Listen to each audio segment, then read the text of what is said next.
सावन के महीने की जो अष्टमी होती है, शिव महापुराण की कथा में और देवी भागवत में वर्णन मिलता है।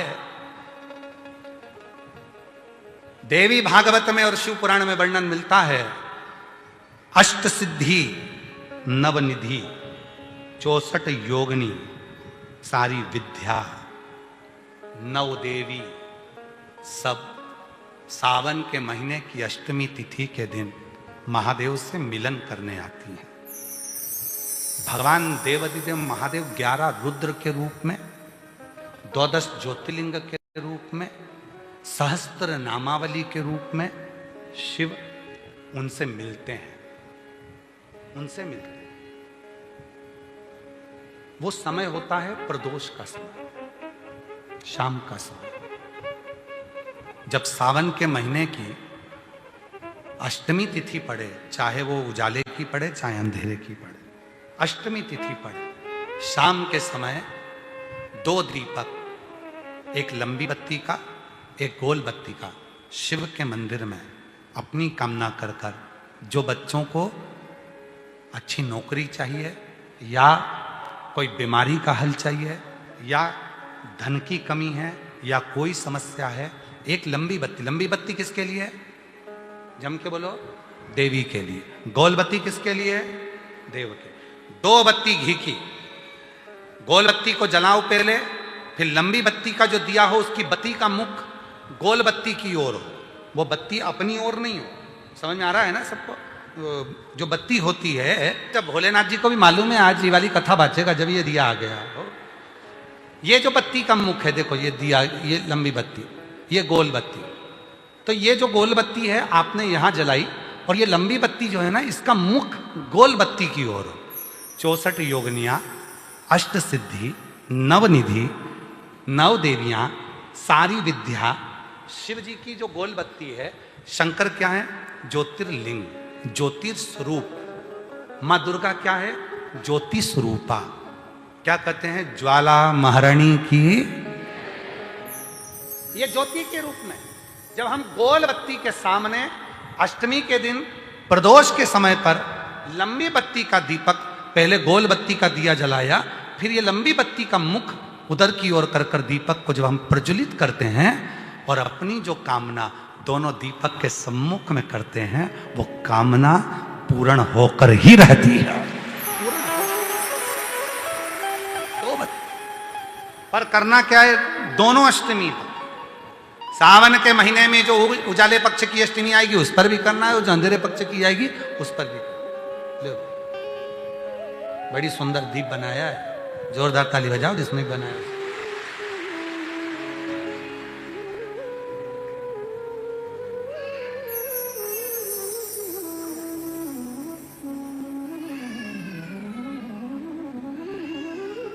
दीप उजाले पक्ष की भी अष्टमी लीजिए और अंधेरे पक्ष की भी अष्टमी लीजिए, कुछ नहीं करना, केवल प्रदोष काल में पहुंच जाओ बाबा देवाधिदेव महादेव के मंदिर में।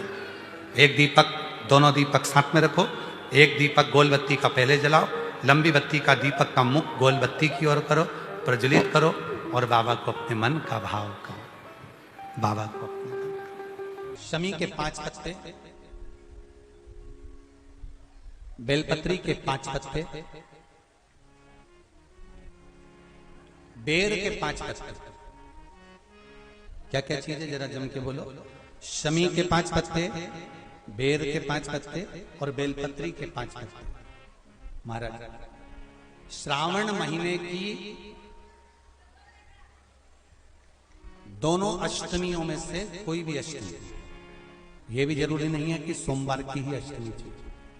श्रावण महीने की दोनों अष्टमियों में से कोई भी अष्टमी को बेर के पत्ते पर लाल चंदन, बेलपत्री के पत्ते पर पीला चंदन, शमी के पत्र पर केवल कोई चंदन लगाने की जरूरत नहीं, सादा केवल एकदम कुछ भी उसमें लगाकर नहीं, सिंपल। पहले लाल चंदन वाले पत्ते, फिर बेलपत्री के पत्ते, फिर शमी के पत्ते शिवलिंग के ऊपर समर्पित कर कर उसको उठाकर वापस लाकर बेलपत्री के पेड़ के नीचे ही 1 लोटा जल समर्पित कर कर पहले पत्ते चढ़ा देंगे, फिर लोटा भर जल समर्पित कर देंगे। उसी चढ़े हुए पत्तों में से 5 बेलपत्र को लेकर अपने घर जावे और अवधूतेश्वर महादेव, कौन से महादेव? अवधूतेश्वर महादेव। ये अवधूतेश्वर महादेव कौन से हैं? आपको कथा में कई बार वर्णन करा गया है। शंकर भगवान को क्रोध आया, ब्रह्मा जी ने क्रोध को लिया, समुद्र में डाला।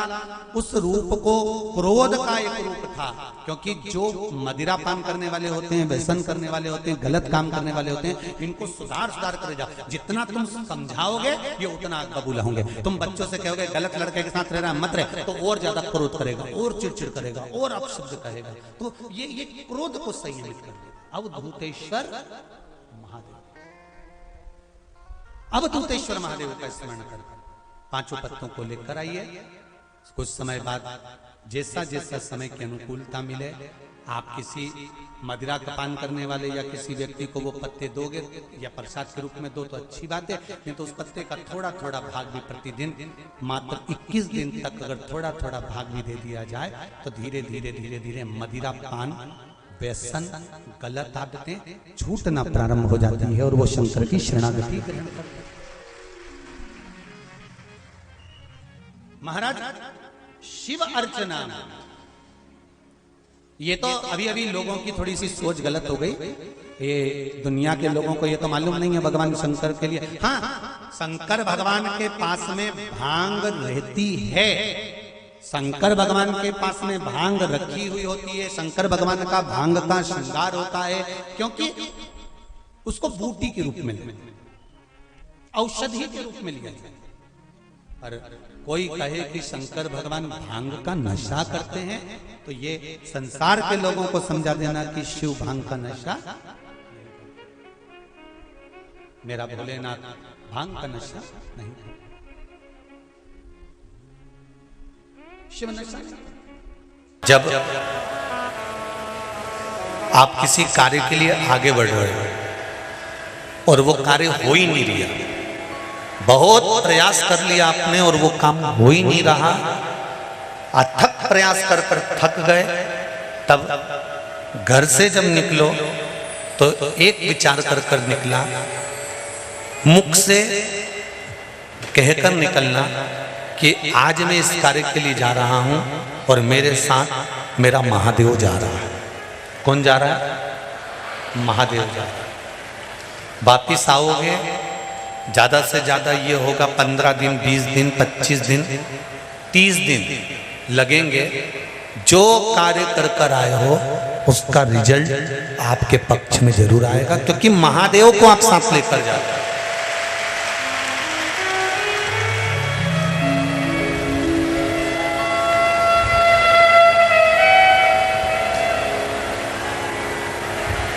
अगर हमने किसी की निंदा कर दी है, हमने किसी की निंदा श्रवण कर ली, हमारे मुख से हमने अपशब्द कह दिया, हमारे मुख से हमने किसी को ताना दे दिया, हमारे मुख से हमने किसी को गाली दे दी, हमारे मुख से हमने किसी को आड़ा टेढ़ा बोल दिया, तो दिन भर में कम से कम 3 बार या तो गंगा जी का स्मरण कर लेना चाहिए, हर हर गंगे, या फिर नर्मदे हर, और अगर ये भी नहीं कर सकते तो हर हर महादेव।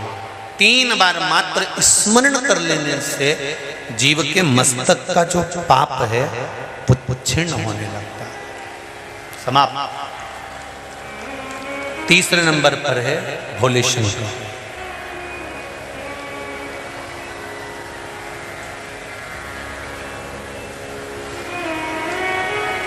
बहुत तेज क्रोध आ रहा,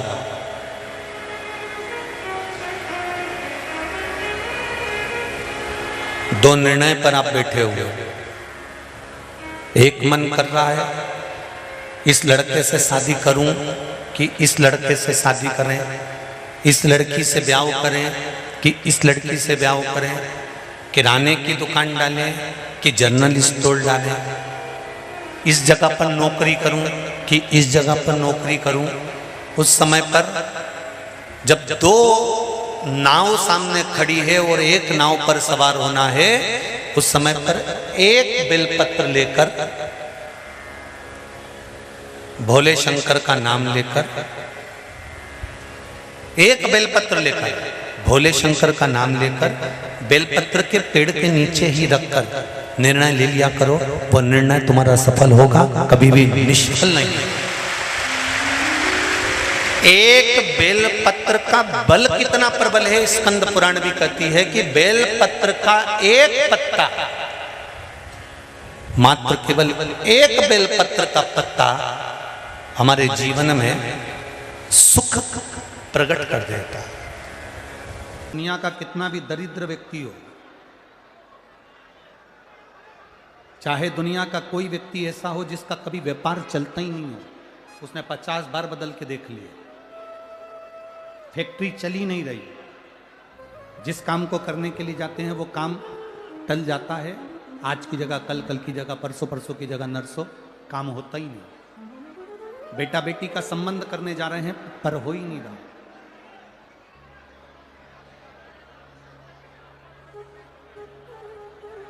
कितना भी दरिद्र से दरिद्र व्यक्ति, कितना भी दीन से दीन व्यक्ति, एक नियम वो अगर अपनी जिंदगी में बना ले, प्रदोष काल में, प्रदोष के समय पर बेलपत्री के वृक्ष के नीचे एक बार जाकर नमन करना, और प्रदोष काल में शंकर भगवान के मंदिर में दिया लगाना, ये दो चीजें अगर वो 3 महीना भी लगातार कर ले तो उसके जीवन में कभी कोई समस्या आ ही नहीं सकती, कोई दुख आ ही नहीं सकता। एक नियम बना, जैसे जिस नारी को, जिस पुरुष को, जिस बच्चे को, जिस बड़े को चर्म रोग हो जाता है, चमड़ी सफेद पड़ने लगती है, जब चमड़ी सफेद पड़ने लगती है, चर्म रोग जैसा जब हो जाता है या चर्म रोग उसको घेरने लगता है, चमड़ी जब सफेद पड़ने लगे या चमड़ी काली पड़ने लगे, या चर्म रोग सोराइसिस जैसी बीमारी तक के लिए है हमारा।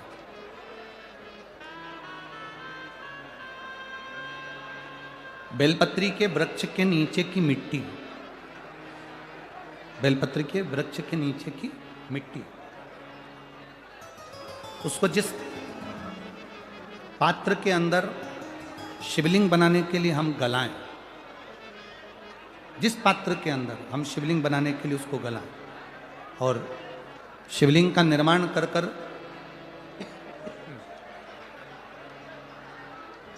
हम बेलपत्री के वृक्ष के नीचे उसका पूजन करें, उसका विसर्जन करें।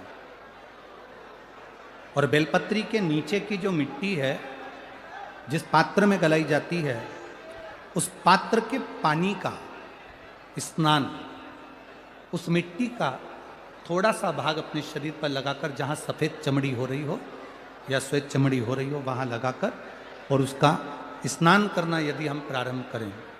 परंतु प्रदोष जैसे अपन शंकर भगवान के मंदिर जाते हैं, दर्शन करते हैं, पूजन करते हैं, उसी तरह बेलपत्री के वृक्ष के नीचे की मिट्टी को गलाकर हम शिवलिंग का निर्माण करते हैं। स्नान करना या शरीर पे लगाने के साथ में सबसे ज़्यादा जरूरी है शंकर भगवान के उस शिवलिंग की पूजन करना, पार्थिव लिंग की पूजन करना। लगभग 2 शिवरात्रि निकलेगी महीने की, और बाबा जहां जहां से चमड़ी सफेद हो रही होगी वहां वहां से धीरे धीरे बाबा अपने असली रंग को देना प्रारंभ कर देता है। इतना बेलपत्री के वृक्ष की पार्थिव लिंग निर्माण और पूजन की उस मिट्टी का इतना वर्णन हमारे शास्त्र करते हैं, इतना वर्णन। कैसा नीला कलर का पुष्प होता है, देखो छोटा है थोड़ा हमारे हाथ में, ये फूल का बेटा है, ठीक है, पूरा फूल नहीं है, ठीक है, फूल का बेटा है ये छोटा सा। अच्छा दिख रहा है, काय आस्था वालों दिखाओ तो सही, दिखाओ जरा बाजू में, और थोड़ा सा पास कर दो तो सबको नजर आ जाएगा, ठीक गया। शंख पुष्पी, अपारिजात भी बोला जाता है इसको, ठीक है। हर हर विराजो विराजो। तो एक पुष्प अपन कहते हैं, हमारे भगवान देवादिदेव महादेव को, भगवान शंकर को बड़ा प्रिय है ये पुष्प।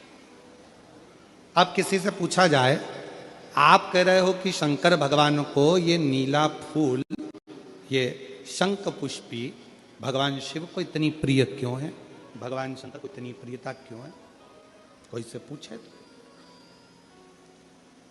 तो वो बताए चाहे ना बताए, पर शिव महापुराण का संवाद कर रहे हैं। कंठ में स्वयं मां जगत जननी ने 10 विद्या में से एक मां को याद किया, और मां तारा का एक स्वरूप मां सरस्वती के रूप में विराजमान हो गया। कंठ में रहने से विष की तपन के कारण, कंठ में रहने से विष की तपन के कारण उनका स्वरूप नीला पड़ गया। और जब उनका स्वरूप नीला पड़ गया तो भगवान देवादिदेव महादेव ने कहा, सुनो पार्वती, संसार के लोग, भूमंडल में रहने वाला यदि कोई भी मानव जिसकी विवेकता, बुद्धि, विचार, सोच, ज्ञान थोड़ा सा भी अगर उसमें कम है, तो वो नील सरस्वती का यदि आवाहन करे, मां नील सरस्वती स्तोत्र का पाठ करे, मां नील सरस्वती की स्मरण करे, तो उसकी विवेक, उसकी बुद्धि तीव्र होती है, श्रेष्ठ होती है। और सुनो पार्वती, यदि मान लो कोई नील सरस्वती का स्तोत्र का पाठ नहीं कर पाए, आराधना नहीं कर पाए, साधना नहीं कर पाए, स्मरण ना कर पाए, अगर कोई बच्चा एक शंख पुष्पी पुष्प को समर्पित कर कर जलाधारी पर, और 1 लोटा जल यदि वो समर्पित करता है, और उस जल का आचमन कोई बच्चा नित्य प्रति करता है, तो वो बच्चा धीरे धीरे विद्वत्ता धारण करता ही जाता है। जो याद करता है वो भूलता नहीं। ये मां नील सरस्वती की कथा है। 2 सरस्वती का दर्शन आपको और हमको होता है, 2 सरस्वती का स्मरण आप और हम करते हैं। एक सरस्वती जो स्वयं श्वेत वस्त्र धारण करी है, हंस पर बैठी हैं और बड़े आनंद के साथ में मां सरस्वती का सुंदर स्वरूप है। पर एक सरस्वती ऐसी हैं जो नीला उनका स्वरूप है, और नील सरस्वती के रूप में उनकी पूजन होती है, मां नील सरस्वती। महाराज,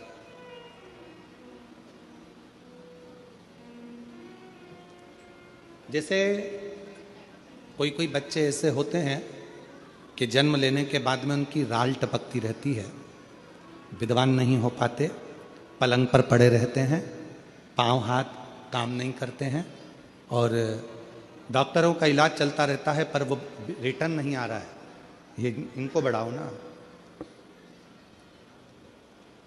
बच्चों की मुख से राल टपकती रहती है, विद्वत्ता नहीं रहती, माइंड थोड़ा सा कमजोर होता है, और शरीर भी उनका थोड़ा शिथिल रहता है शरीर। तो कई लोग कह देते हैं कि ये बच्चा थोड़ा जल्दी जन्म ले लिया, इसलिए ऐसा हो गया, प्रीमेच्योर हो गया, ऐसा हो गया, वैसा हो गया।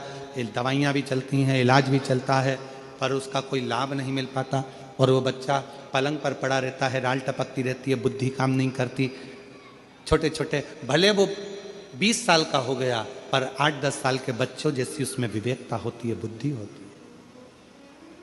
मेरा निवेदन है उन माताओं से, थोड़ी मेहनत आपको करना पड़ेगी उस बच्चे के लिए। अष्टमी, नवमी और चतुर्दशी 3 तिथियां पकड़ कर रखना। कौन कौन सी? जम के बोलो। अष्टमी, नवमी, चतुर्दशी। ये 3 तिथियां ऐसी हैं, चतुर्दशी अमावस्या की भी और चतुर्दशी पूर्णिमा की। अष्टमी नवमी अमावस्या की भी और अष्टमी नवमी पूर्णिमा की। ये वो तिथियां हैं जिन तिथियों में मां नील सरस्वती का स्तोत्र का पाठ कर कर एक शंख पुष्पी पुष्प एक अपारिजात का पुष्प जलाधारी पर रखकर 7 बार अगर जल का पात्र से जल चढ़ाया जाए और उसी जल को कटोरी में झेल लिया जाए, उस जल को 3 दिन तक लगातार यदि सुबह दोपहर शाम रोज उस बच्चे को देना चालू करिए, उसके हाथ पैर भी काम करना प्रारंभ करेंगे, उसकी बुद्धि भी काम करना प्रारंभ करेगी। जो वो पलंग पर पड़े पड़े राल टपकाता रहता है, उसको लोग कहते हैं कि 18 साल का हो गया और दिमाग केवल 10 साल का है, 5 साल का है, उसमें धीरे धीरे बुद्धि प्रबल होना प्रारंभ हो जाएगी और वो भी एक दिन कार्य करना प्रारंभ कर देगा। जिसको प्रीमेच्योर बच्चे भी कहते हैं। लोग कहते हैं ये बच्चा जल्दी हो गया था, ये बच्चा बीमार पड़ गया था, बचपन में इसको कोई इंजेक्शन ऐसा लग गया था, बचपन में ऐसा हो गया था, बचपन में वैसा हो गया था, गर्भाशय का जल उसके मुख में चले गया था, तो ये बच्चे की ऐसी गति हो रही है। उस बच्चे के लिए अगर आपके आसपास के क्षेत्र में भी कोई बच्चा ऐसा है तो उसको मां नील सरस्वती का स्मरण जरूर कराएं। और अगर आप लोगों के पास में मां नील सरस्वती का स्त्रोत का पाठ ना मिले तो प्रयास करिएगा, मोबाइल पर सर्च कर कर मां नील सरस्वती का स्त्रोत भी निकाल सकते हो। बाजार में से गीता प्रेस गोरखपुर की किताब में भी ला सकते हो, पढ़ भी सकते हो, घर में उसका स्त्रोत का पाठ भी कर सकते हो। मां नील सरस्वती स्त्रोत का स्मरण और बड़े भाव के साथ करें स्मरण।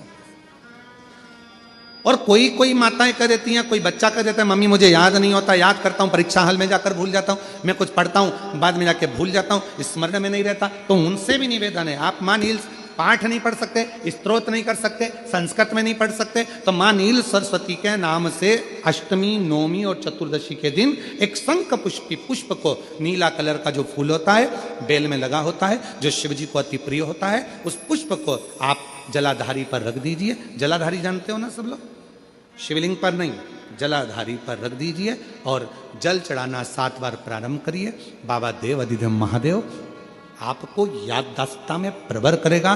परीक्षा हॉल में जितना तुम याद कर कर गए हो, अच्छी मेहनत कर कर गए हो, तो भूलोगे नहीं, तुम्हारी बुद्धि तीव्र होती चली जाएगी, प्रबल होती चली।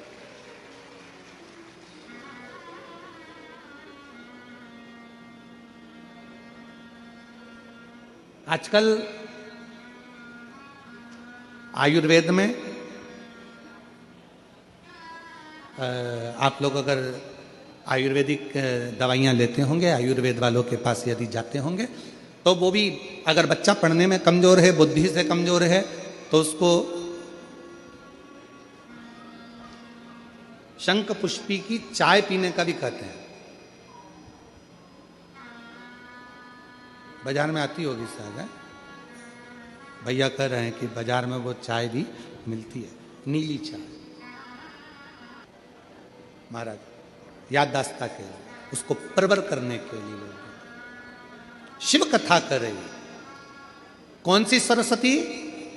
जम के बोलो, जम के जरा, पूरा तो नाम बोलो, मां नील सरस्वती। तुमने डायरेक्ट कह दिया नील सरस्वती।